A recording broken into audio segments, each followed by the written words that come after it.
육지에서 아득히 멀리 떨어진 바다 한가운데 작은 점 하나 같은 섬이 있었어요. 지도에도 잘 나오지 않는 그 섬은 대부분의 사람들에게 잊힌 땅이나 마찬가지였죠. 하지만 밤이 되면 섬의 가장 높은 곳에서 어김없이 한 줄기 강렬한 빛이 뿜어져 나와 그곳에 생명이 있음을, 그리고 누군가가 길 잃은 배들의 눈이 되어주고 있음을 묵묵히 알리고 있었답니다. 그 빛의 주인은 바로 섬의 유일한 건축물이자 터줏대감인 늙은 등대였고요. 그 등대를 지키는 늙은 등대지기 박노인은 섬의 유일한 사람이었지요. 박노인이 이 외딴 섬으로 들어와 등대와 함께한 세월이 벌써 40년을 훌쩍 넘어가고 있었습니다. 어찌나 오래되었는지, 이제는 그가 왜 육지를 등지고 이곳으로 오게 되었는지 기억하는 사람도, 아니 어쩌면 박노인 자신조차도 그 이유를 희미하게 잊었을지도 모를 일이었죠. 젊었던 시절의 푸른 기상은 거친 해풍에 깎여나가고 그의 얼굴에는 바다처럼 깊고 고독한 주름만이 가득했답니다.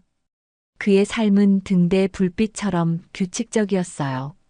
해가 뜨면 일어나 등대를 점검하고 주변을 정리하고, 해가 지면 어김없이 등대에 불을 밝히고 밤새 바다를 지켜보았죠. 식사는 늘 혼자였고, 말벗이라고는 가끔 무전을 통해 들려오는 기상 정보나 육지 소식뿐이었네요.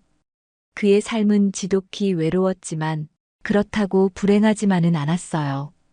그는 거칠지만 장엄한 바다의 변화를 사랑했고, 밤하늘을 가득 메운 별들을 친구 삼았으며, 무엇보다 자신이 밝히는 등대 불빛이 누군가에게 희망이 된다는 사실에 말없는 자부심을 느끼고 있었지요.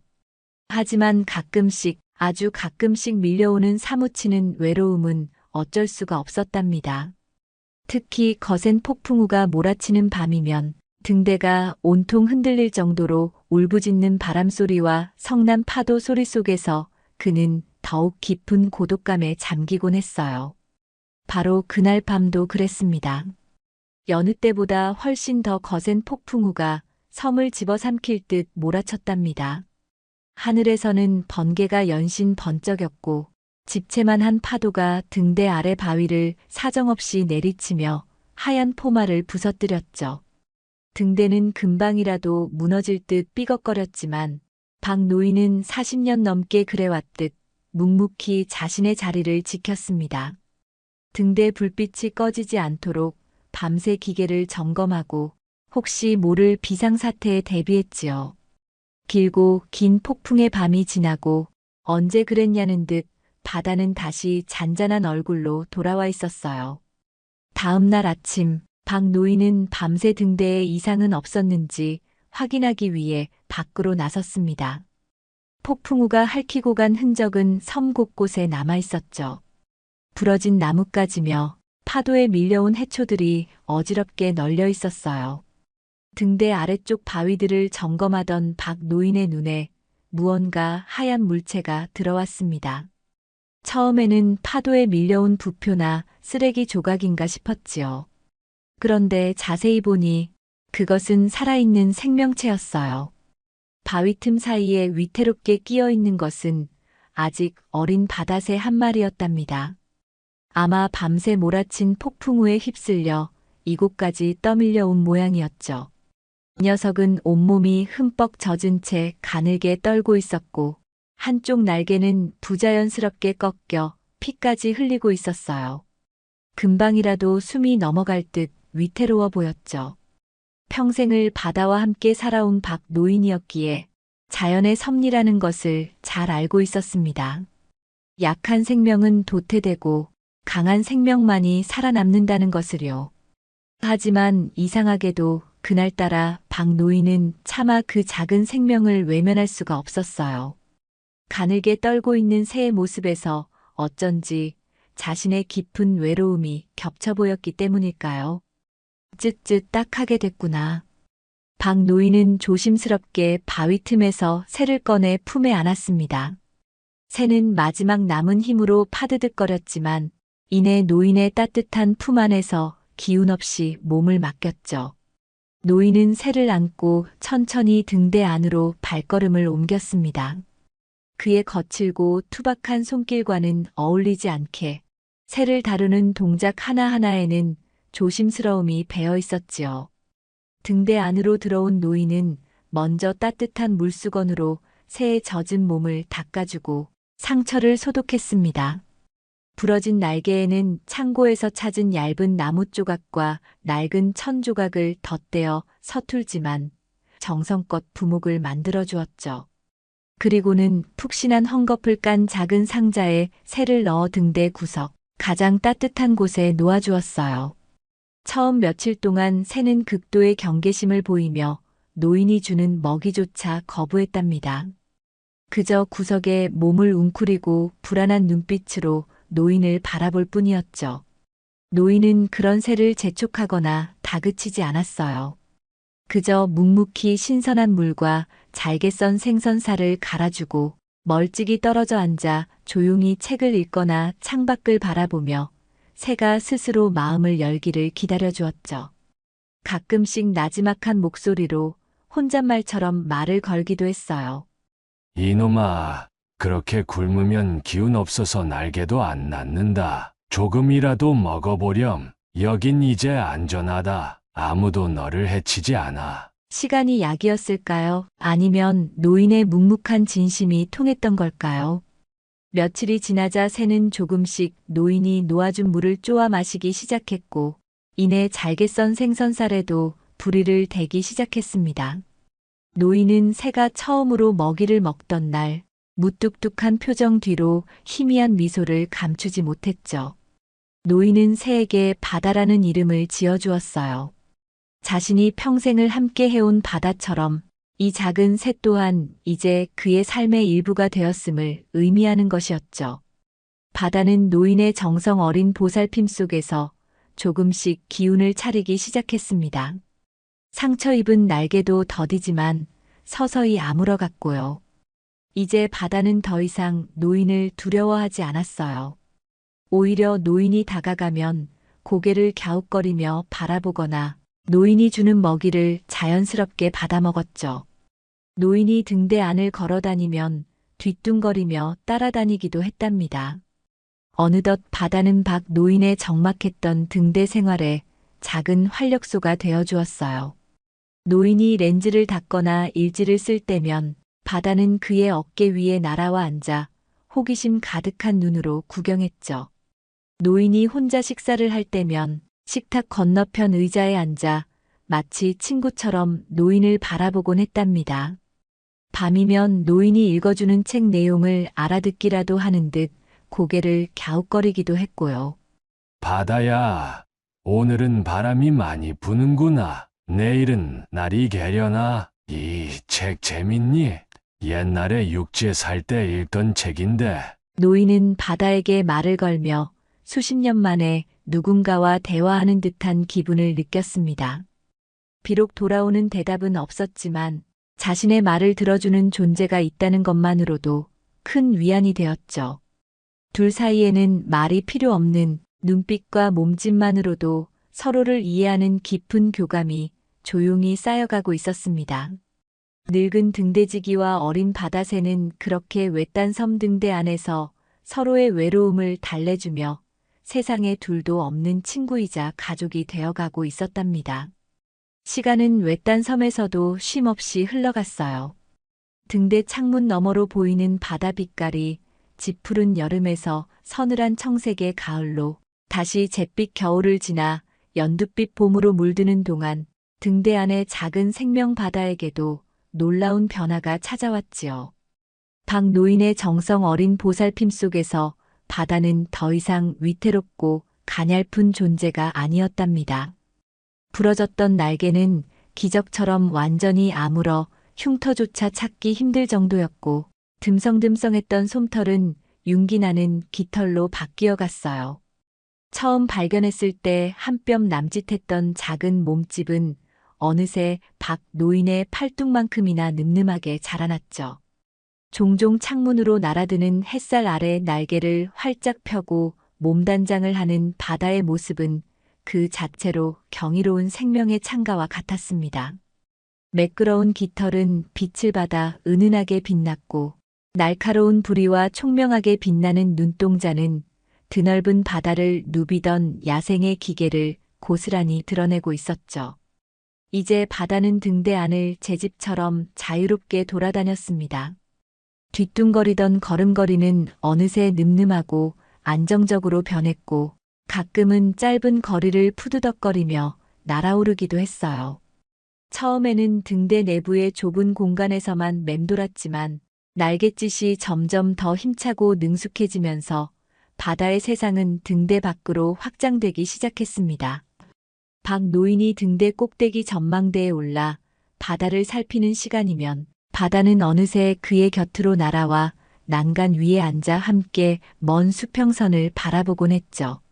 세찬 바닷바람에도 아랑곳하지 않고 균형을 잡는 모습은 영락없는 바다새의 본능 그대로였어요.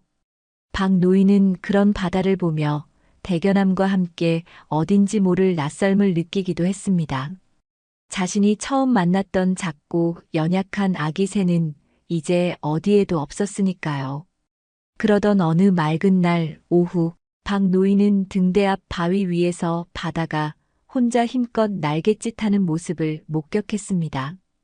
그동안 등대 주변을 맴돌던 것과는 차원이 다른 아주 높고 힘찬 비행이었죠. 바다는 마치 오랜 시간 잊고 있던 비행의 감각을 되찾으려는 듯 하늘 높이 솟아올랐다가 급강하하기도 하고 바람을 타고 원을 그리며 섬 주변을 몇 바퀴나 돌았습니다. 그 자유롭고 역동적인 모습에 박 노인은 저도 모르게 숨을 죽이고 바라보았죠.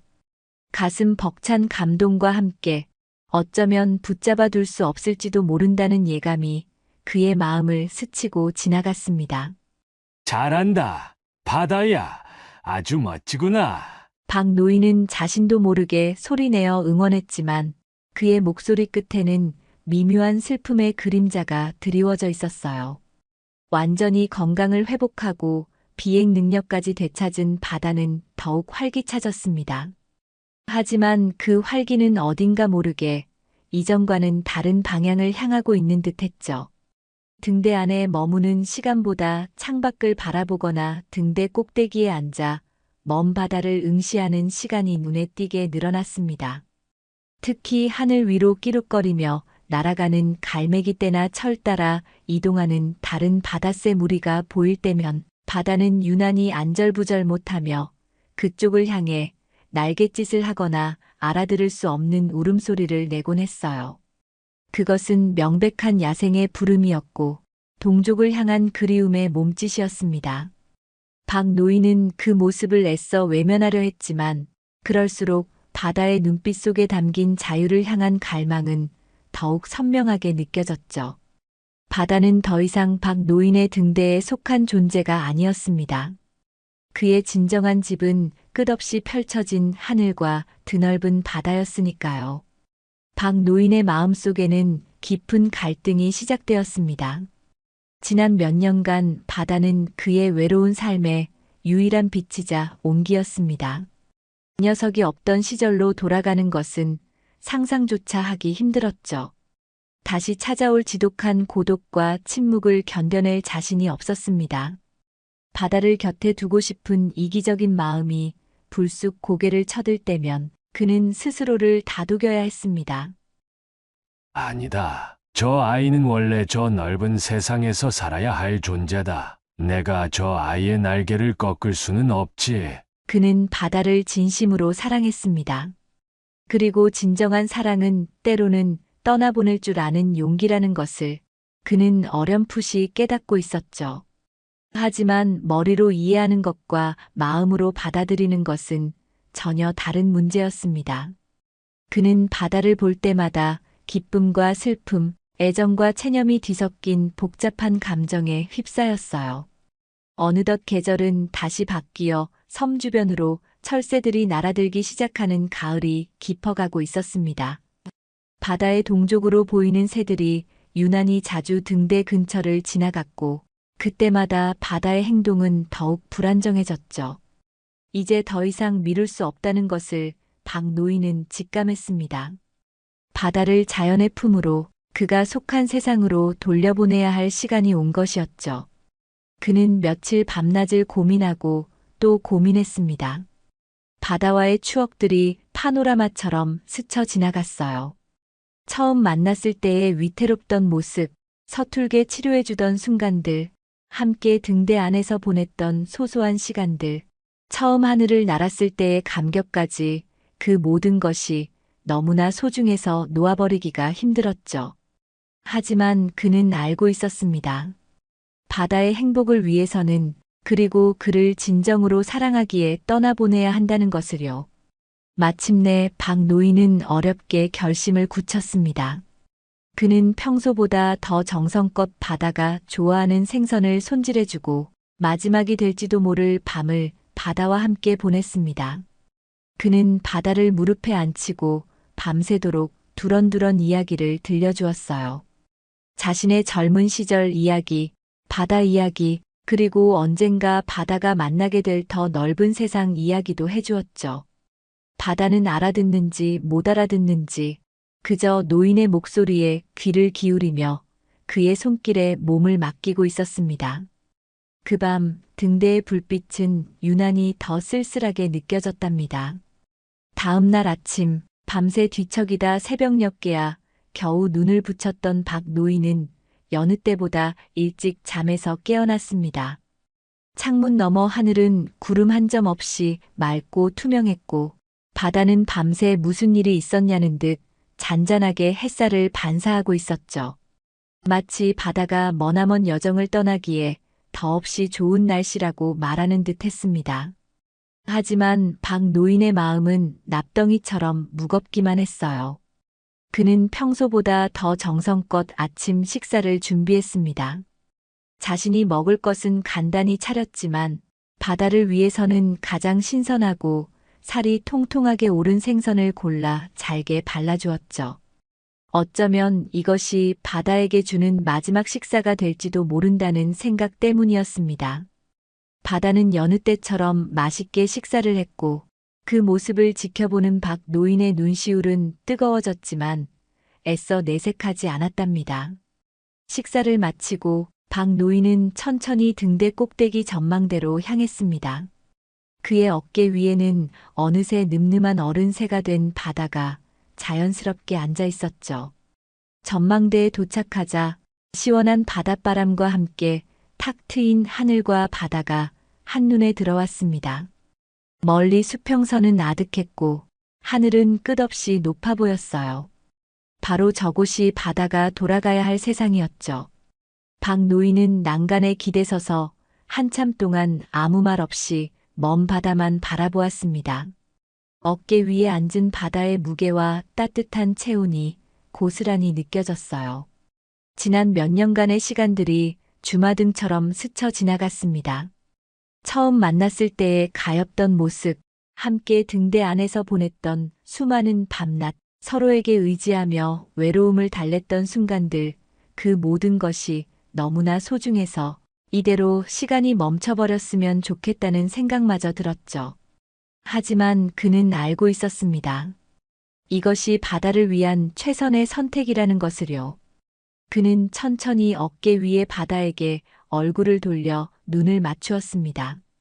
바다 역시 노인의 깊은 눈동자를 말똥말똥 바라보고 있었죠. 마치 노인의 마음을 다 읽고 있다는 듯이요. 박 노인은 떨리는 손을 들어 바다의 머리를 부드럽게 쓰다듬어 주었습니다. 바다야, 목이 메어 잠긴 목소리가 겨우 흘러나왔습니다. 이제 가거라. 내가 살아야 할 곳은 여기가 아니다. 저 넓은 하늘과 바다가 바로 내 세상이야. 그의 목소리는 슬픔으로 가늘게 떨렸지만 단호한 의지가 담겨 있었어요. 부디 자유롭게 훨훨 날아다니렴. 그리고 아주 가끔씩이라도 좋으니 이 늙은 등대지기를 기억해주면 좋겠다. 말을 마친 박 노인은 바다를 향해 두 팔을 천천히 펼쳐 보였습니다. 날아가라는 무언의 신호였죠. 바다는 잠시 망설이는 듯 했어요. 노인의 어깨 위에서 떠나지 않고 고개를 갸웃거리며 노인의 얼굴을 한참 동안 바라보았죠. 마치 마지막 인사를 건네는 것처럼 혹은 정말 떠나도 괜찮은지 묻는 것처럼 보이기도 했습니다. 그 순간 박 노인의 가슴은 무너져 내리는 것 같았지만 그는 애써 눈물을 참고 바다를 향해 다시 한번 고갯짓을 해주었습니다. 가라는 뜻이었죠. 그제야 바다는 무언가를 결심한 듯 했습니다. 노인의 어깨를 박차고 힘차게 하늘로 날아올랐습니다. 몇 년 동안 좁은 등대 안에서 억눌렸던 비행 본능을 마음껏 발산하려는 듯 바다는 눈 깜짝할 사이에 푸른 하늘 높이 솟아올랐어요. 그리고는 마치 작별 인사를 하듯 등대 위를 크게 한 바퀴 선회했습니다. 박 노인은 눈물이 범벅된 얼굴로 하늘을 올려다보며 그 모습을 가슴에 새겼습니다. 선회를 마친 바다는 더 이상 망설이지 않았습니다. 힘찬 날갯짓과 함께 망망대해를 향해 자신이 왔던 그리고 돌아가야 할 그곳을 향해 똑바로 날아가기 시작했습니다. 점점 더 멀어져 가는 바다의 모습은 이내 작은 점이 되었고 마침내 아득한 수평선 너머로 완전히 사라져버렸습니다. 박 노인은 바다가 사라진 하늘을 한참 동안이나 멍하니 바라보았습니다. 심장이 텅 비어버린 듯한 허탈함과 온몸의 기운이 빠져나가는 듯한 깊은 슬픔이 그를 덮쳤죠. 참았던 눈물이 봇물 터지듯 쏟아져 나왔습니다. 그는 난간에 기댄 채 어린아이처럼 한참 동안 소리내어 울었습니다. 40년 넘게 홀로 지내며 단 한 번도 느껴보지 못했던 가슴 시린 이별의 아픔이었습니다. 얼마나 시간이 흘렀을까요? 눈물로 흐릿해진 시야 너머로 해는 어느덧 서쪽으로 기울고 있었습니다. 박 노인은 무거운 몸을 일으켜 천천히 등대 안으로 발걸음을 옮겼습니다. 등대 안은 바다가 떠나기 전과 똑같았지만 모든 것이 낯설고 텅 빈 것처럼 느껴졌어요. 바다가 늘 앉아있던 창가 자리, 함께 식사하던 식탁, 잠들던 구석진 공간 곳곳에 녀석의 흔적이 남아 박 노인의 마음을 아프게 헤집었죠.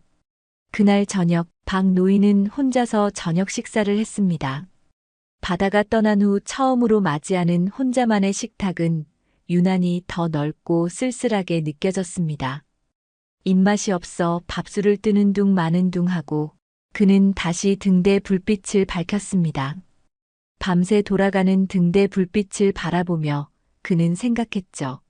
바다도 지금쯤 저 불빛을 보고 있을까? 바다가 떠난 후 박 노인의 삶은 다시 예전의 모습으로 돌아갔습니다. 규칙적인 생활, 묵묵한 임무 수행, 그리고 깊은 고독. 하지만 예전과는 분명 다른 무언가가 그의 마음속에 남아 있었죠. 그것은 바다와 함께했던 시간의 따뜻한 기억이었고, 비록 떠나보냈지만 여전히 이어져 있다고 믿는 둘만의 교감이었습니다. 그는 종종 하늘을 나는 새들을 보며 바다를 떠올렸고, 그때마다 희미한 미소와 함께 가슴 한편이 아릿해지는 것을 느꼈답니다. 바다가 떠난 후 7번째인지 8번째인지 모를 겨울이 외딴 섬에 깊숙이 내려앉고 있었습니다. 박 노인의 등대에서의 삶은 여전히 단조로운 듯 흘러갔지만 그의 마음속에는 늘 바다와의 추억이 희미한 등불처럼 깜빡이고 있었죠. 그는 더 이상 바다 위를 나는 새들을 보며 바다의 환영을 쫓지 않았습니다. 그저 드넓은 세상 어딘가에서 그 작은 생명이 자유롭게 그리고 행복하게 살아가고 있기를 바랄 뿐이었어요. 그의 바람은 소박했지만 그 안에는 깊은 애정이 담겨 있었습니다. 그의 겨울은 시작부터 유난히 불길했습니다. 마치 다가올 거대한 시련을 예고라도 하듯 잔잔한 날을 찾아보기 힘들었고 바다는 거의 매일 잿빛으로 낮게 으르렁거렸죠. 그리고 마침내 섬의 짧은 역사 이래 가장 강력하다고 기록될 운명의 폭풍우가 검은 그림자를 들이우며 다가오기 시작했습니다. 초기 기상 예보는 그저 강한 폭풍우 수준이었지만 시간이 흐르면서 그 위력은 예상을 훨씬 뛰어넘어 재앙적인 수준으로 치닫고 있었어요. 박 노인은 수십 년의 경험을 바탕으로 폭풍 대비에 만전을 기했습니다. 등대 외부의 자잘한 시설물들을 단단히 고정시키고 비상 발전기에 연료를 가득 채웠으며 등명실 렌즈는 혹시 모를 염분과 이물질에 대비해 몇 번이고 깨끗하게 닦아냈죠. 아래층 살림 공간의 창문이란 창문은 두꺼운 나무 판자로 덧대어 빈틈없이 막았습니다. 그의 손놀림은 여전히 노련했지만 그의 마음 한편에서는 스멀스멀 피어오르는 불안감을 완전히 떨쳐내지는 못했답니다. 이번 폭풍은 어딘가 달랐으니까요. 바다의 울음소리, 바람의 기세, 하늘의 색깔까지 모든 것이 그의 오랜 경험칙을 벗어나 있었습니다. 해가 지고 본격적인 밤이 시작되자 폭풍우는 마치 봉인에서 풀려난 고대의 악마처럼 광난을 시작했습니다. 바람은 이제 단순히 부는 것이 아니라 수백 개의 칼날이 되어 등대를 난도질하는 듯했고 그 소리는 마치 세상의 종말을 알리는 비명처럼 밤새도록 섬 전체를 휘감아 돌았습니다. 빗줄기는 하늘과 바다의 경계를 무의미하게 만들 정도로 쏟아져 내렸고 번개는 칠흑 같은 어둠을 찢으며 섬의 위태로운 모습을 섬뜩하게 드러냈다가 감추기를 반복했죠. 그리고 파도. 그것은 이미 파도라고 부를 수 없는 분노한 바다 그 자체였습니다. 박 노인이 평생 보아온 그 어떤 파도보다 거대하고 난폭한 검은 물의 산맥이 마치 살아있는 거대한 용처럼 꿈틀거리며 쉴 새 없이 섬을 향해 돌진했습니다. 등대 아래 바위에 부딪힐 때마다 터져나오는 굉음은 단순히 귀를 때리는 소리가 아니라 온몸의 뼈를 뒤흔드는 물리적인 충격으로 다가왔죠. 등대는 그 거대한 힘 앞에서 필사적으로 버티고 있었지만 마치 거인의 소나기에 붙잡힌 작은 장난감처럼 위태롭게 흔들리고 신음했습니다. 수십 년 된 두꺼운 벽돌 사이로 전에 없던 물기가 흥건하게 배어나왔고 등탑 전체가 불길하게 삐걱거렸습니다. 박 노인은 등대 최상층, 등명기가 있는 기계실에서 뜬 눈으로 밤을 지새우며 폭풍과 싸웠습니다. 혹한의 추위와 온몸을 때리는 진동 속에서도 그는 쉬지 않고 기계들을 점검하고 비상 상황에 대비했죠. 하지만 그의 노력에도 불구하고 상황은 점점 악화일로를 걷고 있었습니다. 아래층에서부터 불길한 소리가 들려오기 시작했기 때문입니다. 젠장. 둔탁한 충격음과 함께 아래층 살림 공간의 창문을 막아두었던 두꺼운 나무 판자 하나가 힘없이 뜯겨져 나가며 산산조각 나는 소리가 들렸습니다. 그리고 이내 얼음장같이 차가운 바닷물이 깨진 창문을 통해 엄청난 기세로 등대 안으로 쏟아져 들어오기 시작했죠. 박 노인은 급히 아래층으로 내려갔지만 이미 상황은 걷잡을 수 없었습니다. 성난 파도는 깨진 창문 틈으로 쉴 새 없이 밀려 들어왔고 순식간에 방바닥은 차가운 물로 가득 찼습니다. 그는 다른 나무 판자와 밧줄을 이용해 어떻게든 깨진 창문을 다시 막아보려 애썼습니다. 하지만 미친 듯이 몰아치는 비바람과 발목까지 차오른 차가운 바닷물 속에서 그의 몸은 마음대로 움직여주지 않았죠. 설상가상으로 급하게 움직이다 미끄러운 바닥의 중심을 잃고 넘어지면서 벽의 날카로운 돌출부의 옆구리를 세게 부딪혔습니다. 동시에 바닥에 흩어져 있던 유리 조각에 손바닥을 깊게 베이고 말았죠. 옆구리에서는 숨쉬기조차 힘들 정도의 격심한 통증이 느껴졌고 깊게 베인 손바닥에서는 붉은 피가 솟구쳐 차가운 바닷물 속으로 퍼져나갔습니다. 그는 고통을 참으며 간신히 몸을 일으켰지만 부상당한 몸으로는 더 이상 창문을 막는 것은 불가능하다는 것을 깨달았습니다. 옆구리를 움켜쥐고 절뚝거리며 그는 일단 물이 비교적 덜 차오른 방 한쪽 구석으로 몸을 피했습니다. 낡은 수건으로 피 흘리는 손을 감쌌지만 피는 쉽게 멎지 않았고 옷은 금세 붉게 물들었죠. 이런 상황에 부상까지. 절망감이 쓰나미처럼 그의 온몸을 덮쳤습니다. 그는 마지막 희망을 걸고 벽에 걸린 낡은 무전기를 집어들었습니다. 자신의 상태와 등대의 위험 상황을 육지에 알려야 했습니다. 하지만 몇 번이고 송신 버튼을 눌러봐도 무전기는 지지직거리는 공허한 소음만 내뱉을 뿐이었습니다. 통신 두절. 이제 그는 부상을 입은 채 외부와의 모든 연락이 끊긴 채 이 미쳐 날뛰는 자연의 한복판에 완벽하게 고립된 것입니다. 시간은 영원처럼 느껴졌습니다. 폭풍우는 조금도 약해질 기미를 보이지 않았고 등대는 점점 더 심하게 흔들렸습니다. 아래층은 이미 무릎 높이까지 물이 차올라 가구들이 둥둥 떠다녔고 위층으로 향하는 계단까지 위태롭게 삐걱거렸죠. 설상가상으로 등대 상부, 그가 있는 바로 위층 어딘가에 섰죠. 하고 벽에 금이 가는 소리가 들리기 시작했습니다. 뒤이어 끼익 화직 하는 마치 등대 전체가 비명을 지르는 듯한 불길한 소음이 연이어 들려왔죠. 박 노인은 직감했습니다. 등대가 버티지 못하고 무너져 내릴지도 모른다고. 그는 부상당한 몸을 이끌고 더 이상 피할 곳도 없었습니다. 그는 방구석 벽에 등을 기댄 채 차오르는 물속에 잠긴 다리를 무감각하게 내려다보았습니다. 옆구리의 통증은 더욱 심해졌고 과다출혈 때문인지 머리가 어지럽고 눈앞이 흐릿해졌죠. 결국 여기까지인가. 내 평생을 바친 곳에서 이렇게 가는구나. 그는 모든 것을 체념했습니다.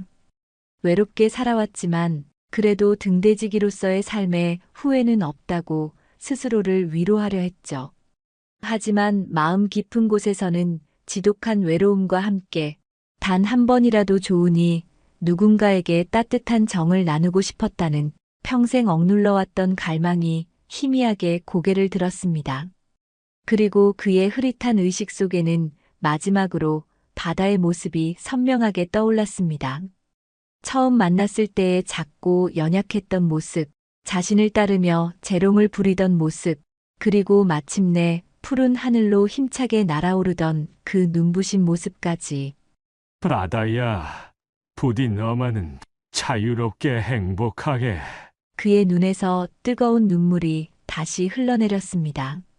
평생 누구에게도 보이지 않았던 약한 모습이 죽음의 그림자 앞에서 속절없이 터져나온 것이었죠. 얼마나 시간이 흘렀을까요?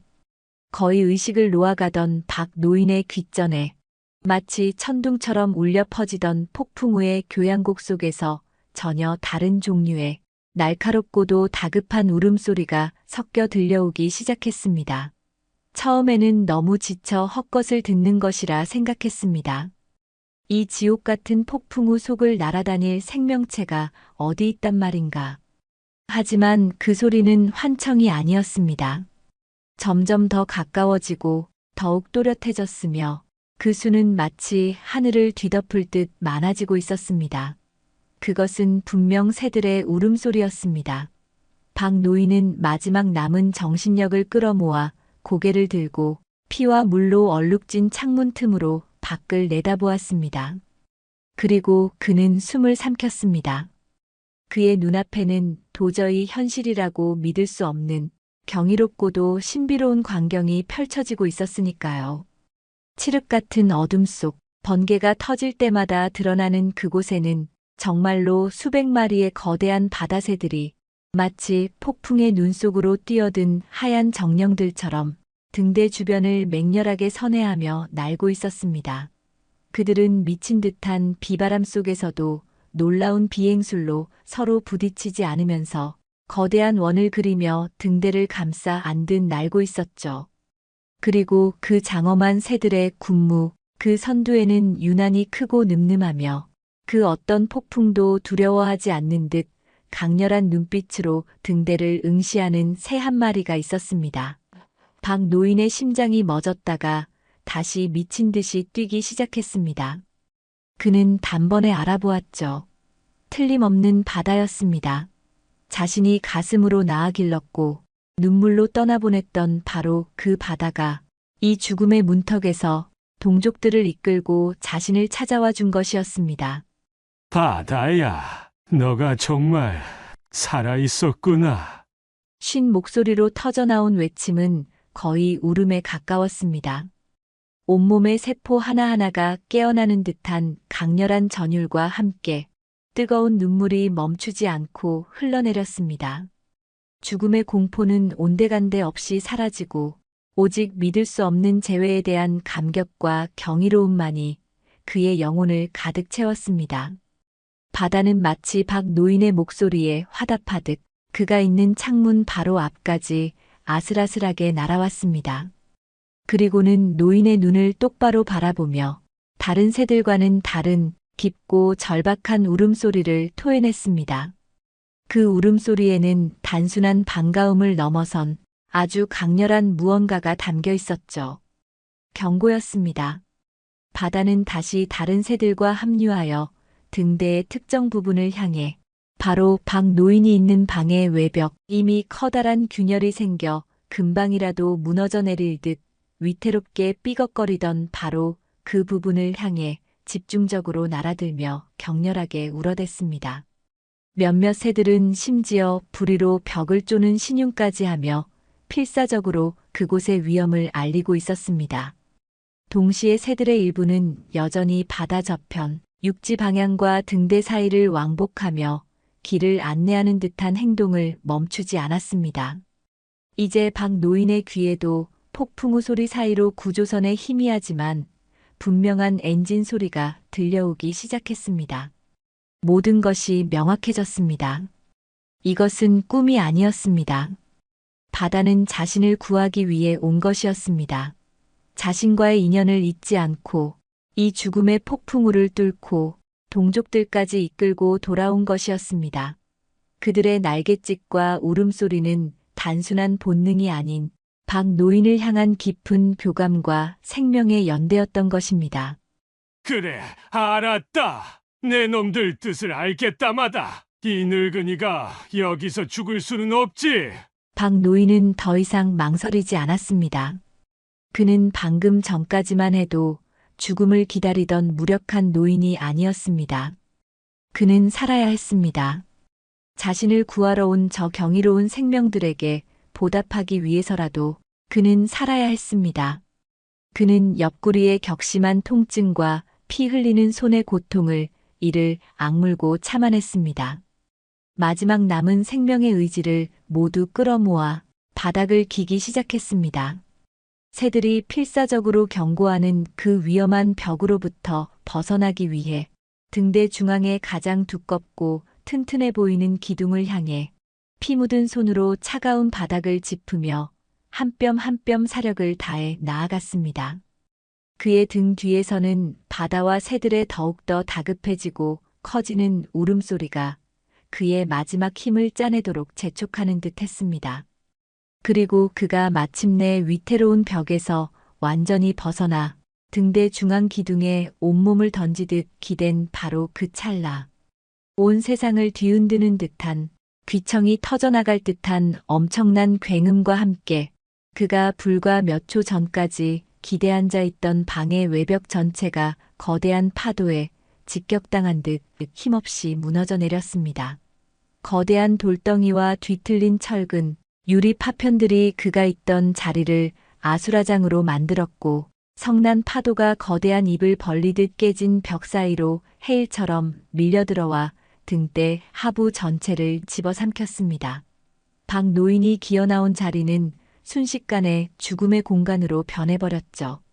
만약 바다의 경고를 무시했거나 단 몇 초라도 움직임이 늦었더라면 그는 그대로 차가운 바닷물 속으로 흔적도 없이 사라졌을 끔찍한 순간이었습니다.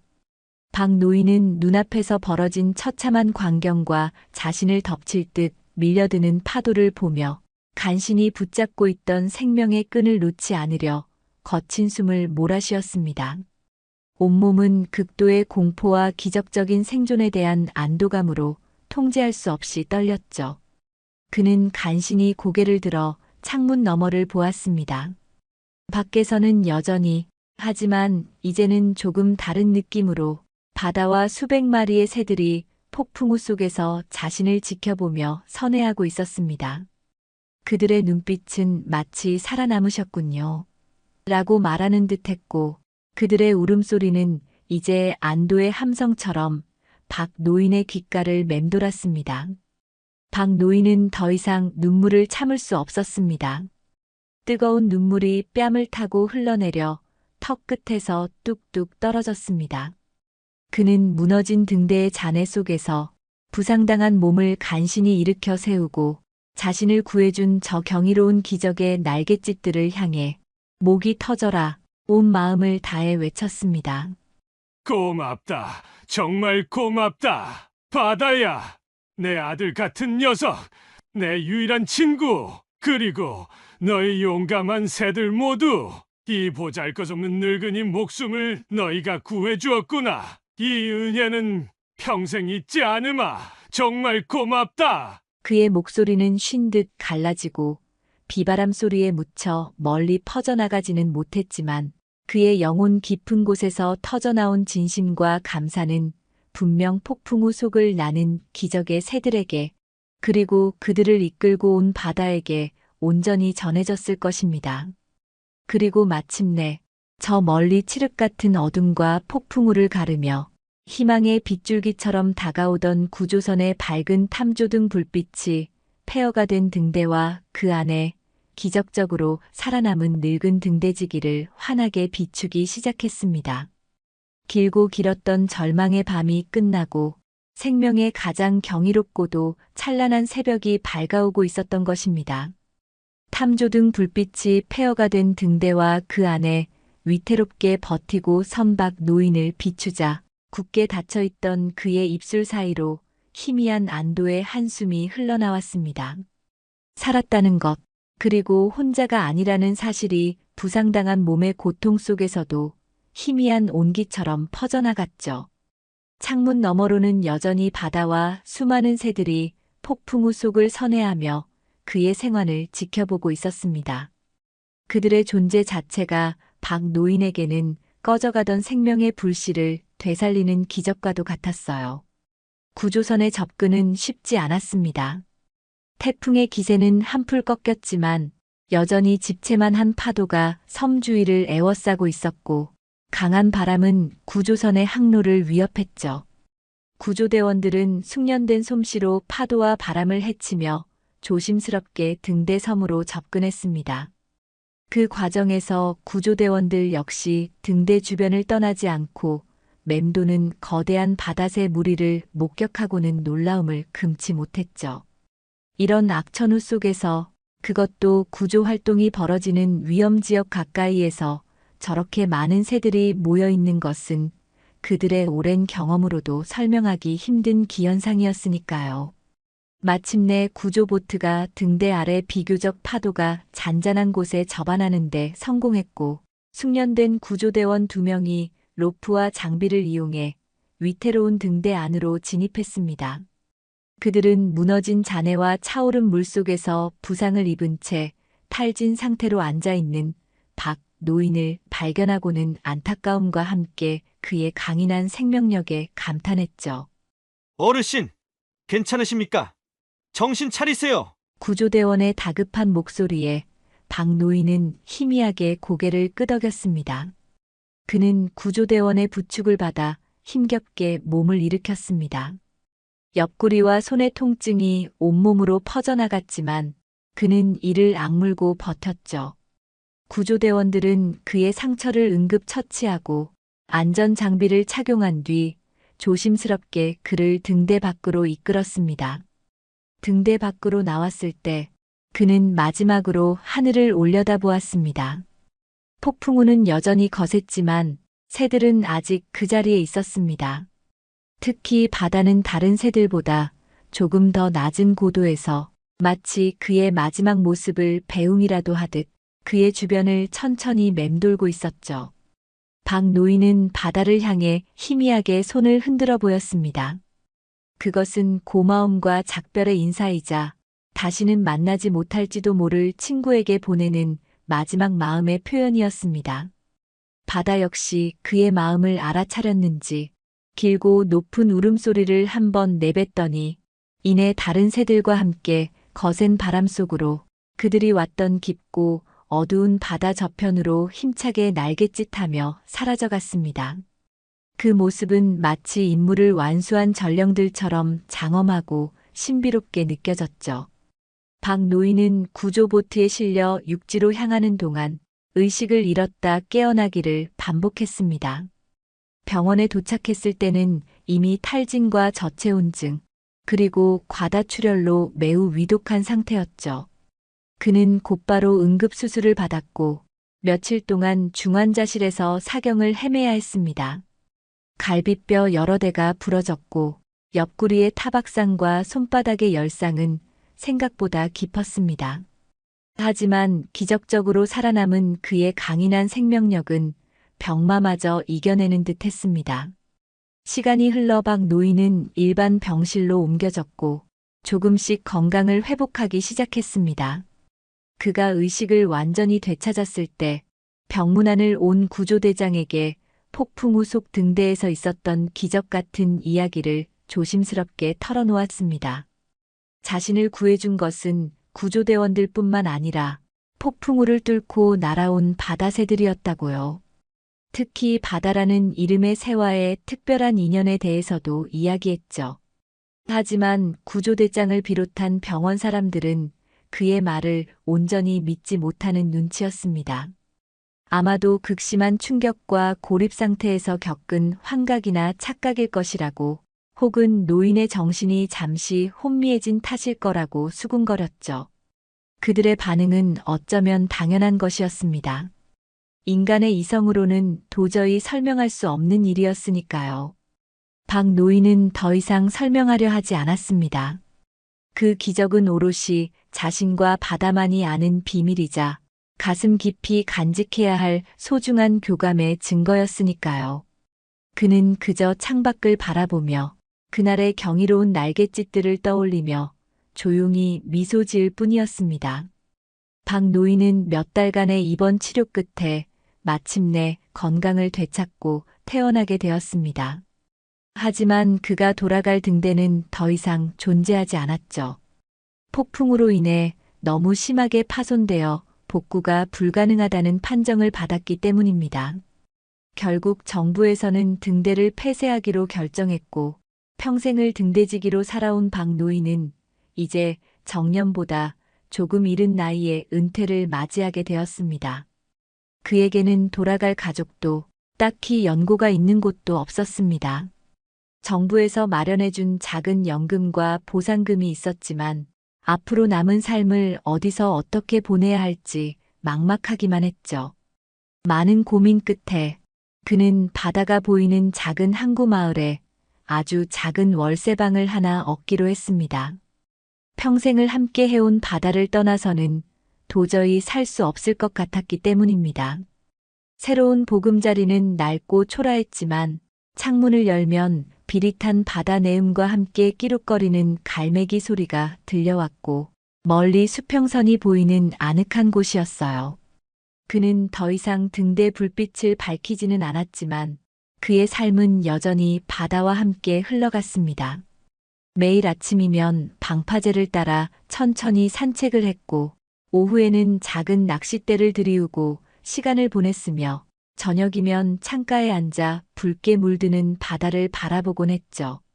사람들은 은퇴한 늙은 등대지기에게 큰 관심을 두지 않았지만 그는 더 이상 외롭지 않았습니다. 그의 마음속에는 언제나 바다가 함께하고 있었으니까요. 그는 종종 하늘을 나는 바다새들을 보며 바다를 떠올렸습니다. 지금쯤 어디서 무엇을 하고 있을까? 잘 지내고 있을까? 궁금하기도 했지만 애써 찾으려 하지는 않았습니다. 그저 마음속으로 바다의 안녕과 행복을 빌어줄 뿐이었죠. 그러던 어느 아주 맑게 갠 봄날 오후였습니다. 박노인은 여느 때처럼 작은 의자를 놓고 방파제 끝에 앉아 잔잔한 바다를 바라보고 있었어요. 그때 그의 시야에 아주 멀리서부터 빠르게 다가오는 하얀 점 하나가 들어왔습니다. 처음에는 그저 평범한 갈매기려니 생각했죠. 그런데 그 새는 다른 곳으로 날아가지 않고 점점 더 가까이 다가오더니 박 노인의 머리 위를 낮게 한 바퀴 빙 돌았습니다. 박 노인은 숨을 멈추고 하늘을 올려다보았습니다. 햇살을 받아 눈부시게 빛나는 하얀 날개, 늠름한 몸짓, 그리고 그의 기억 속에 깊이 새겨진 바로 그 강렬한 눈빛. 바다였습니다. 정말로 바다가 다시 찾아온 것이었습니다. 바다는 박 노인의 머리 위를 몇 번 더 선회하며 기쁨과 반가움을 표시하는 듯한 울음소리를 냈습니다. 그것은 폭풍우 속에서 들었던 절박한 외침과는 다른 맑고 청아한 소리였죠. 마치 할아버지, 저 잘 지내고 있어요. 그리고 할아버지 덕분에 이렇게 자유롭게 날고 있어요. 고맙습니다. 라고 말하는 것 같았습니다. 박 노인의 진심 어린 외침과 환한 미소가 푸른 하늘에 울려 퍼졌습니다. 그의 마음은 더 이상 슬픔이나 외로움에 젖어 있지 않았죠. 모든 것을 이겨내고 살아남았다는 감사함, 그리고 자신을 잊지 않고 찾아와 준 경이로운 생명에 대한 깊은 애정으로 충만했습니다. 그는 이제 바다가 자신의 길을 가더라도 그 기억만으로도 남은 생을 충분히 따뜻하게 보낼 수 있으리라 생각했어요. 하늘 높이 솟아올랐던 바다 역시 박 노인의 목소리와 표정을 본 듯했습니다.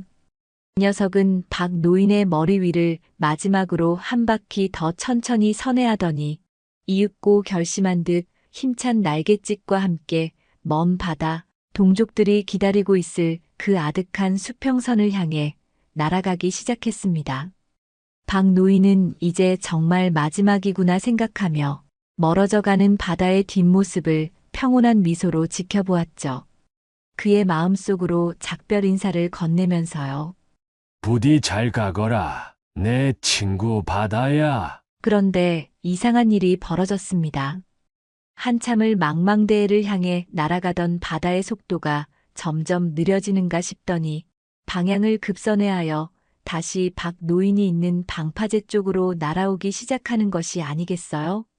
박 노인은 의아한 표정으로 그 모습을 지켜보았습니다. 바다는 마치 무언가에 이끌리듯, 하지만 동시에 망설이는 듯 박 노인의 머리 위를 몇 번이고 빙빙 맴돌았습니다. 그 날갯짓에는 떠나야 한다는 야생의 본능과 차마 떠날 수 없다는 깊은 미련이 함께 담겨 있는 듯 보였죠. 수년간 등대에서 박 노인과 함께하며 쌓아온 시간들, 폭풍우 속에서 자신을 지켜주었던 노인의 온기, 그리고 방금 전 자신을 향해 웃어주던 그 따뜻한 미소, 그 모든 것이 바다의 발목을 붙잡는 것 같았습니다. 드넓은 하늘과 바다의 자유도 물론 소중했지만 그보다 더 강렬하게 자신을 끌어당기는 것은 바로 저 아래 방파제 위에 서 있는 늙은 등대지기와의 끊을 수 없는 인연이었을지도 모릅니다. 한참 동안 하늘을 맴돌던 바다는 마침내 결심을 굳힌 듯 부드럽게 고도를 낮추기 시작했습니다. 그리고는 놀랍게도 박 노인의 발치 앞 방파제 위에 사뿐히 내려앉는 것이었습니다.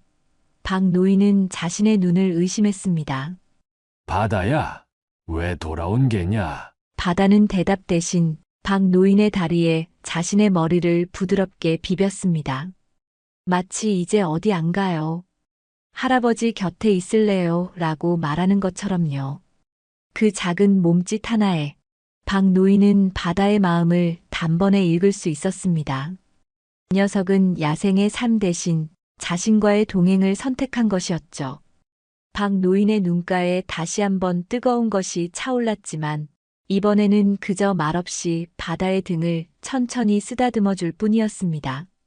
더 이상 어떤 말도 필요하지 않았으니까요. 그렇게 늙은 등대지기와 기적의 바다새는 세상의 모든 소음이 잦아든 작은 항구 마을 방파제 위에서 말없이 서로의 남은 삶을 함께하기로 약속하고 있었습니다. 그날 이후 박 노인과 바다의 기묘한 동거는 항구 마을에서 새로운 막을 열었습니다. 박 노인은 여전히 바다가 보이는 작은 월세방에서 조용히 살았고 바다는 그의 충실한 벗이 되어 주었죠. 바다는 이제 더 이상 먼 하늘을 동경하지 않았습니다. 대신 박 노인의 작은 집 지붕 위나 창가 혹은 집 앞 툇마루에 앉아 시간을 보냈습니다.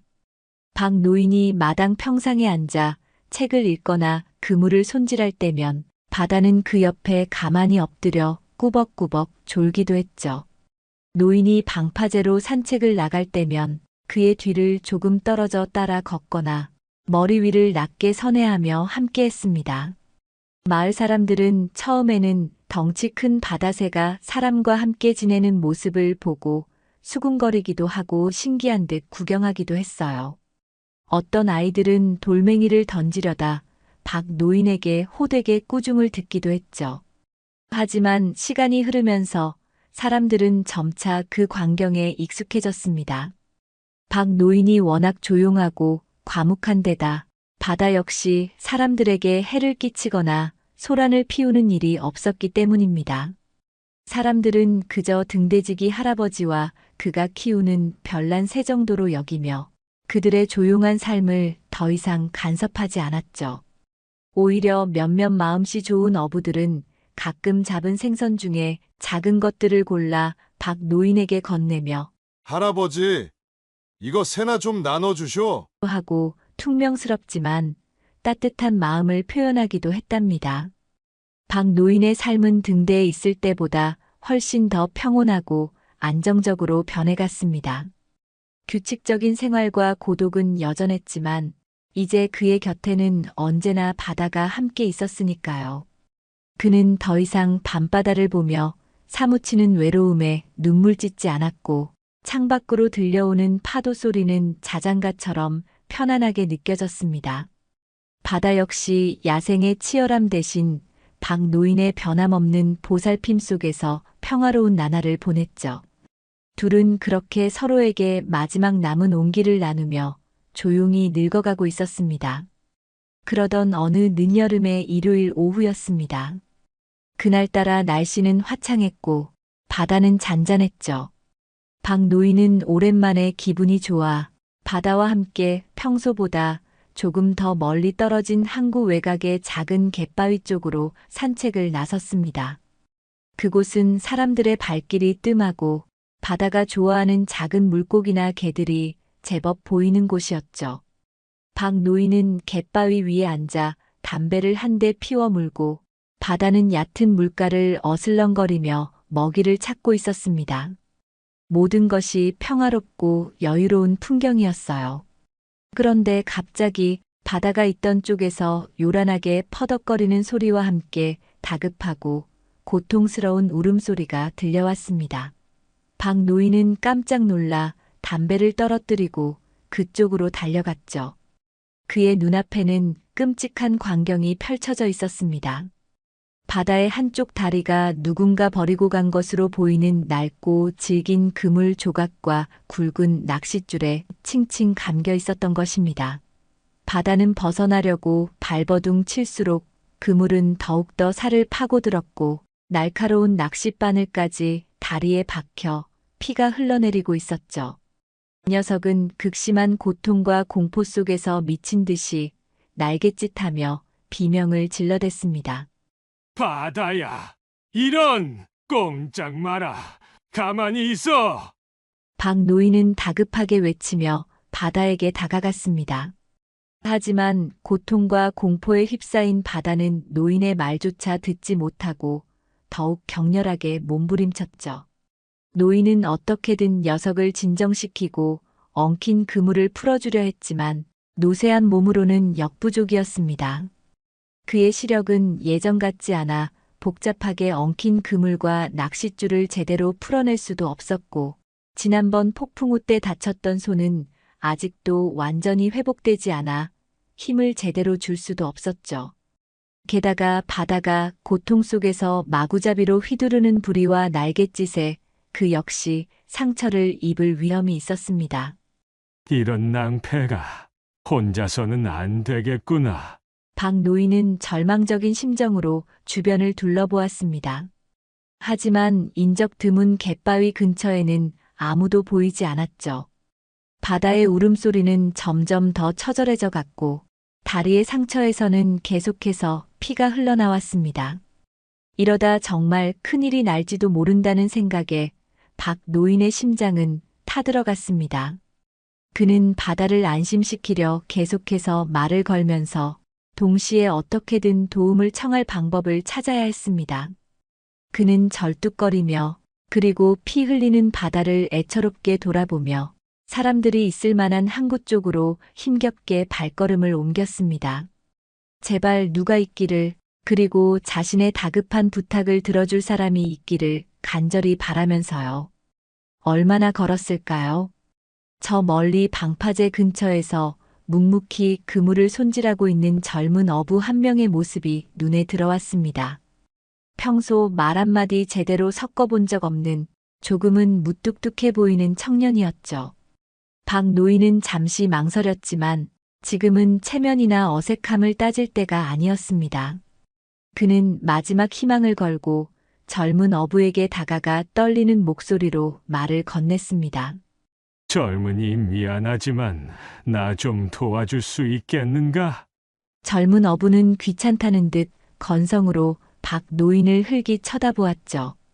뭔데요, 할아버지? 내가 키우는 새가 저쪽 갯바위에서 그물에 걸려 다리가 피를 너무 많이 흘리고 있네.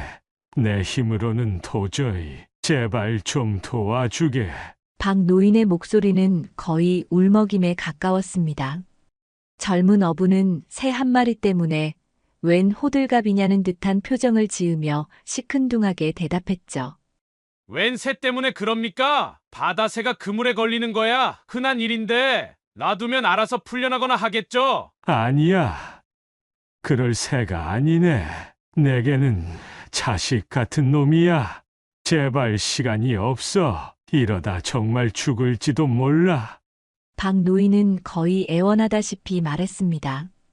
그의 눈에는 눈물까지 그렁그렁 맺혀 있었죠. 젊은 어부는 그제야 박 노인의 모습이 예사롭지 않다는 것을 느꼈는지 아니면 그 절박함에 마음이 움직였는지 잠시 망설이는 듯 하더니 이내 못 이기는 척 자리에서 일어났습니다. 어딘데요? 한번 가봅시다 그럼. 박 노인은 연신 고맙다는 말을 하며 젊은 어부를 이끌고 다시 갯바위 쪽으로 향했습니다. 젊은 어부는 여전히 떨떠름한 표정이었지만 걸음걸이는 제법 빨랐죠. 마침내 그들이 갯바위에 도착했을 때 바다는 이미 탈진한 듯 거의 움직이지 못하고 가쁜 숨만 몰아쉬고 있었습니다. 다리 주변의 바위는 녀석이 흘린 피로 붉게 물들어 있었죠. 심하게 엉켰네. 젊은 어부는 생각보다 심각한 상황에 잠시 놀란 듯 했지만 이내 익숙한 솜씨로 허리에 차고 있던 작은 칼과 펜치를 꺼내 들었습니다. 그는 박 노인에게 바다가 움직이지 못하게 잘 잡고 있으라고 말한 뒤 조심스럽지만 신속하게 엉킨 그물과 낚싯줄을 끊어내기 시작했죠. 바다는 고통스러운 듯 다시 한번 몸부림쳤지만 박 노인이 필사적으로 꼭 안고 낮은 목소리로 달래주자 조금씩 진정하는 듯 했습니다. 젊은 어부의 능숙한 손놀림 덕분에 복잡하게 얽혀 살을 파고들었던 그물과 낚싯줄은 생각보다 금방 제거되었죠. 그는 심지어 다리에 박혀있던 낚싯바늘까지 조심스럽게 빼내주었습니다. 모든 것이 제거되자 바다는 완전히 기운을 잃고 박 노인의 품에 축 늘어졌습니다. 젊은 어부는 자신의 작업복 소매를 뜯어 바다의 상처를 임시로 지혈해주며 퉁명스럽게 말했죠. 일단 피는 멎을거요. 근데 상처가 깊으니 제대로 치료받아야 할 겁니다. 저쪽 항구 끝에 가면 동물 봐주는 노이사 양반이 하나 있긴 한데 거기로 데려가 보시든가. 박 노인은 젊은 어부의 손을 잡고 연신 고개를 숙였습니다. 고맙네, 정말 고맙네. 젊은이, 자네 덕분에 살았어. 이 은혜를 어찌 갚아야 할지. 은혜는 무슨요? 다친 새 보니 마음이 좀 그래서 그런 거지. 얼른 가보쇼. 그럼. 젊은 어부는 여전히 무뚝뚝했지만 그의 눈빛에는 이전과는 다른 종류의 온기가 살짝 비치는 듯 했습니다. 그는 심지어 박 노인이 바다를 안고 일어서는 것을 도와주기까지 했죠. 박 노인은 다시 한번 깊이 고개 숙여 감사 인사를 전하고 바다를 소중히 품에 안은 채 항구 끝에 있다는 동물병원을 향해 절뚝거리며 걸음을 옮겼습니다. 그의 등 뒤로 젊은 어부는 잠시 그 모습을 지켜보다가 다시 묵묵히 자신의 그물을 손질하기 시작했죠. 작은 항구 마을에 또 다른 인연의 씨앗이 조용히 뿌려지고 있었습니다. 박 노인은 욱신거리는 옆구리와 피가 배어나오는 손의 통증도 잊은 채 오직 품 안의 바다 걱정뿐이었습니다. 축 늘어져 가쁜 숨만 몰아쉬는 바다를 보니 혹시라도 잘못될까봐 심장이 철렁 내려앉는 것 같았죠. 그는 절뚝거리는 다리로 하지만 조금이라도 더 빨리 가기 위해 안간힘을 쓰며 항구 가장 끝자락을 향해 걸음을 재촉했습니다. 젊은 어부가 알려준 동물 봐주는 노이사 양반이 있다는 그곳은 박 노인도 어렴풋이 존재만 알고 있었을 뿐 한 번도 가본 적 없는 낡고 허름한 건물이었습니다. 간판조차 제대로 달려있지 않아 여기가 정말 동물을 치료하는 곳이 맞는지 의아할 정도였죠. 떨리는 마음으로 녹슨 철문을 밀고 들어서자 희미한 소독약 냄새와 함께 오래된 책 냄새 같은 것이 코를 찔렀습니다. 내부는 비좁고 어두컴컴했으며 벽에는 낡은 약장들과 정체를 알 수 없는 의료 도구들이 가득 들어차 있었죠. 안쪽 진료실로 보이는 곳에서 백발이 성성하고 안경을 코끝에 걸친 노이사가 돋보기를 쓴 채 무언가를 골똘히 들여다보고 있었습니다. 인기척을 느낀 노이사가 천천히 고개를 들었죠. 누구시오? 노이사의 목소리는 낮고 조금은 건조했지만 그의 눈빛에는 오랜 세월 동안 수많은 생명들을 마주해온 연륜과 깊이가 담겨 있었습니다. 박 노인은 숨을 몰아쉬며 품 안의 바다를 조심스럽게 내려놓고 다급하게 자초지종을 설명하기 시작했습니다. 선생님, 이 새가 그물에 걸려서 다리를 심하게 다쳤습니다. 피를 너무 많이 흘려서 제발 좀 살려주십시오. 노이사는 말없이 박 노인의 품에서 건네받은 바다를 진료대 위에 올려놓고 찬찬히 살펴보기 시작했습니다. 커다란 바다새의 등장에도 별로 놀라는 기색 없이 그는 익숙하고 능숙한 손놀림으로 바다의 상처를 확인하고 상태를 점검했죠. 심하게 엉켰었구먼. 상처가 깊어. 낚싯바늘도 박혔었고. 그래도 응급처치는 잘했네. 조금만 늦었으면 과다출혈로 위험했을지도 모르겠어. 노이사는 혼잣말처럼 중얼거리며 소독도구와 약품들을 준비했습니다. 박 노인은 그 옆에서 초조하게 서서 노이사의 손길 하나하나를 놓치지 않으려 애썼죠. 노이사는 먼저 상처 주변의 깃털을 조심스럽게 정리하고 깨끗한 소독솜으로 상처 부위를 꼼꼼하게 닦아냈습니다.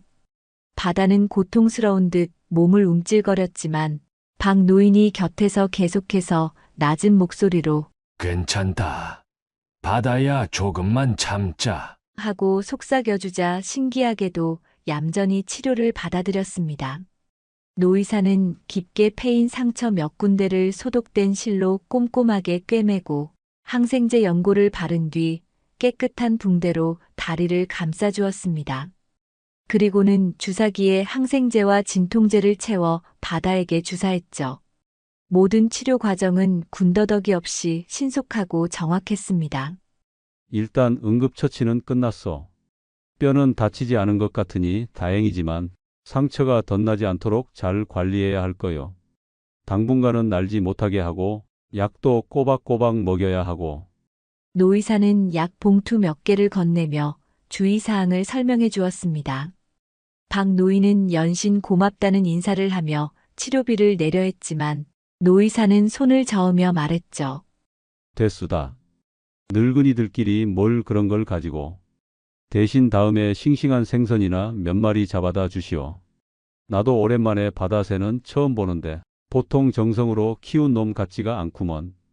노의사는 무심한 듯 말했지만 그의 눈빛에는 박 노인과 바다의 특별한 관계에 대한 존중과 따뜻함이 어려 있었습니다. 박 노인은 다시 한번 깊이 고개 숙여 감사 인사를 전하고 조심스럽게 바다를 다시 품에 안고 병원을 나섰습니다. 돌아오는 길, 박 노인의 발걸음은 여전히 절뚝거렸지만 마음만은 한결 가벼워져 있었죠. 바다의 생명에는 지장이 없다는 사실만으로도 그는 세상을 다 얻은 듯 했습니다. 집으로 돌아온 박 노인은 노의사의 당부대로 바다를 위해 가장 따뜻하고 아늑한 잠자리를 마련해주고 지극정성으로 돌보기 시작했습니다. 매일 상처를 소독하고 약을 발라주었으며 하루 3번 꼬박꼬박 약을 빻아 물에 타서 먹였죠. 바다는 다행히 치료를 잘 받아들였고 얌전히 누워 회복에 집중했습니다. 박 노인은 그런 바다 곁을 거의 떠나지 않았습니다. 식사도 바다 옆에서 해결했고 잠도 바다가 자는 방구석에서 쪽잠을 자며 밤새 녀석의 상태를 살폈죠. 이번 부상은 박 노인에게 또 다른 의미로 다가왔습니다. 폭풍우 속에서 다쳤던 것은 어쩔 수 없는 자연재해였지만 이번에는 명백히 인간의 부주의와 이기심 때문에 바다가 고통받게 된 것이었으니까요. 그는 바다의 상처를 볼 때마다 미안함과 함께 인간으로서의 깊은 부끄러움을 느꼈습니다. 그리고 동시에 이제 자신의 곁에 남기로 한 이 소중한 생명을 끝까지 책임지고 지켜내야 한다는 마음을 더욱 굳게 다졌죠. 며칠 뒤 박 노인이 집 앞 툇마루에 앉아 바다의 상처를 소독해주고 있을 때였습니다. 무뚝뚝한 표정의 젊은 어부가 슬며시 다가와 그 모습을 지켜보더니 들고 있던 작은 바구니를 툭 내려놓고 가는 것이었습니다. 바구니 안에는 싱싱한 작은 생선 몇 마리가 들어있었죠. 새 주쇼. 어부는 여전히 퉁명스러웠지만 그 한마디에는 분명 걱정과 관심이 묻어 있었습니다. 아이고, 이걸 또 고맙네. 젊은이 덕분에 우리 바다가 됐수다. 지나가다 보니 그물에 좀 걸렸길래 가져왔소. 어부는 손사래를 치며 횡하니 가버렸지만 박 노인은 그의 뒷모습을 보며 가슴이 따뜻해지는 것을 느꼈습니다. 그날 이후 젊은 어부는 가끔씩 잡은 생선을 들고 찾아왔고 박 노인 역시 고마움의 표시로 텃밭에서 키운 채소나 직접 담근 김치를 나눠주곤 했죠. 둘 사이에는 여전히 많은 대화가 오가지는 않았지만 바다라는 존재를 통해 보이지 않는 끈끈한 무언가가 생겨나고 있었습니다. 바다를 구한 일은 젊은 어부를 통해 항구 마을 사람들에게도 조금씩 알려졌습니다. 처음에는 별일이네 하며 수군거리던 사람들도 박 노인의 지극정성으로 바다가 조금씩 회복되는 모습과 무뚝뚝한 젊은 어부가 은근히 그들을 챙기는 모습을 보면서 조금씩 시선이 달라지기 시작했죠. 여전히 신기하게 바라보는 사람들도 있었지만 예전처럼 노골적으로 이상하게 보거나 배척하는 분위기는 많이 사라졌습니다. 오히려 몇몇 노인들은 박 노인에게 다가와 새는 좀 어떻는가? 하고 안부를 묻기도 했고 어부들은 항구 주변에 버려진 그물이나 쓰레기를 치우는 일에 조금 더 신경을 쓰는 듯한 변화도 감지되었죠. 바다는 박 노인의 헌신적인 간호와 주변의 조용한 응원 속에서 마침내 건강을 되찾았습니다. 다행히 다리에는 약간의 흉터만 남았을 뿐 걷거나 나는 데는 아무런 지장이 없었죠. 다시 예전처럼 박 노인의 곁을 맴돌며 기운차게 날갯짓하는 바다를 보며 박 노인은 비로소 마음 깊이 안도할 수 있었습니다. 이번 사건은 박 노인에게 많은 것을 깨닫게 해주었습니다. 인간의 이기심이 얼마나 위험할 수 있는지, 하지만 동시에 작은 관심과 연대가 얼마나 큰 힘을 발휘할 수 있는지를 말이죠. 그리고 무엇보다 바다와의 인연이 단순히 외로움을 달래는 것을 넘어 자신의 남은 삶을 지탱해주는 가장 큰 의미이자 버팀목이 되었음을 다시 한번 확인하게 되었습니다. 이제 박노인은 더 이상 외로운 등대지기가 아니었습니다. 그의 곁에는 기적처럼 돌아와 함께하는 가족 바다가 있었고, 비록 살갑지는 않지만 묵묵히 마음을 써주는 젊은 어부 이웃이 생겼으며, 그들의 특별한 동행을 조용히 지켜봐주는 마을 사람들이 있었습니다. 그는 작은 항구 마을의 풍경 속으로 그렇게 천천히 그리고 자연스럽게 스며들고 있었죠. 그의 남은 삶은 아마도 이전과는 다른 잔잔하지만 깊은 파동을 그리며 흘러갈 것이었습니다. 그의 곁에는 언제나 바다가 함께 할 테니까요. 그 후로 또 몇 번의 계절이 조용히 섬과 항구를 스쳐 지나갔습니다. 박노인의 허리는 이제 지팡이 없이는 걷기 힘들 정도로 굽었고, 그의 얼굴에는 검버섯이 더욱 짙어졌지만 그 눈빛만은 여전히 잔잔한 바다처럼 깊고 평화로웠죠. 그는 더 이상 지난날의 폭풍우나 외로움을 떠올리며 괴로워하지 않았습니다. 그 모든 것이 지금의 평온함을 이루는 삶의 한 조각이었음을 그는 이제 받아들일 수 있었으니까요. 바다 역시 이제는 완연한 노년의 기색을 풍기는, 하지만 여전히 위험 있는 모습의 바다새가 되어 있었습니다.